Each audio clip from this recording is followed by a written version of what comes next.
Esiet sveicināti. Es vēlos vienkārši pastāstīt savu liecību. Es gribu pateikt, cik ļoti es biju priecīgs, kad Jēzus ienāca manā dzīvē, kad viņš ienāca manā sirdī.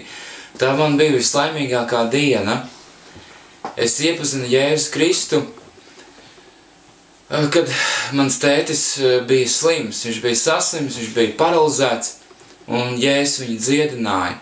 Es agrāk Jēzu nepazinu, es lasīju dažādas zīmniekus, dziedniekus, meklēju kaut kur okultismā Kristu.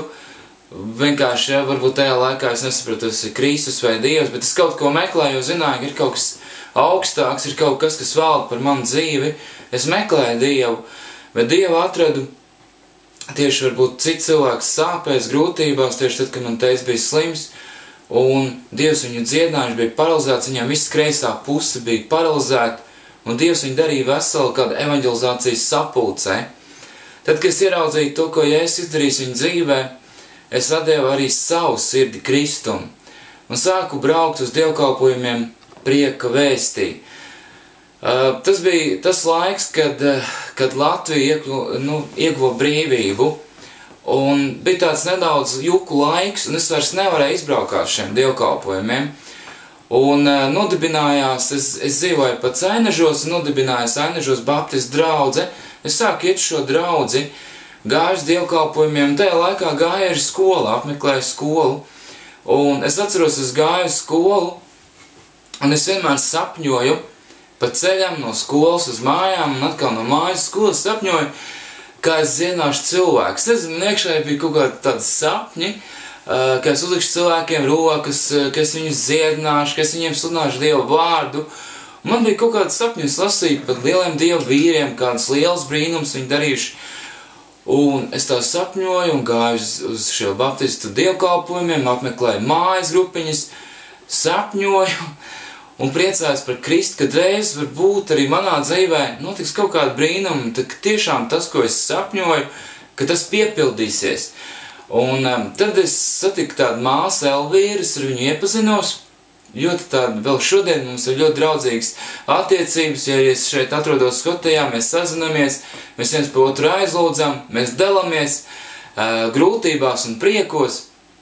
Un šī māsa Elvīra teica, ka Limbažos ir tāda draudze, kur tiešām ir dzīvais Dievs, kur notiek brīnuma zīmes. Un es domāju, man šai draudzē jānokļūst.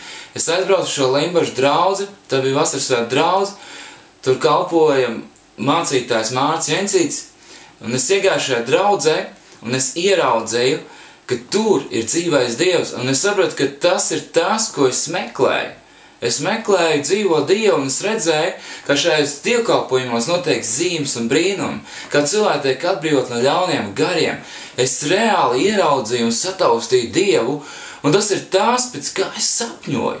Es sapņoju redzēt ne tikai Dievu Bībelē, es viņu gribēju ieraudzīt reāli dzīvē, es viņu gribēju sataustīt, un es sataustīju šajā draudzē, un es sapratu, tā ir mana draudze. Un es šajā draudzē sāku iet un piedzīvot arī pats Dievu. Un es atceros, es iegāju šajā draudzē, un mācītājs Mārcis uzlika rokas, un viņš teica tā, Armand, Dievs tev saka šodien, to, ko tu savos sapņos pat neesi redzējis, Dievs darīs tavā dzīvē.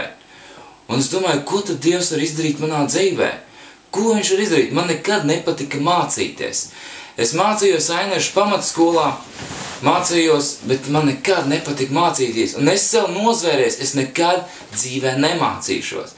Bet pienāca brīdis, kad Dievs man aizved uz vasarsvētku skolu, un es sāku mācīties. Mācījos un kļuvu par mācītāju. Un sāku kalpot 3 draudzēs, Salzgrībā, Staicelē un Alojā.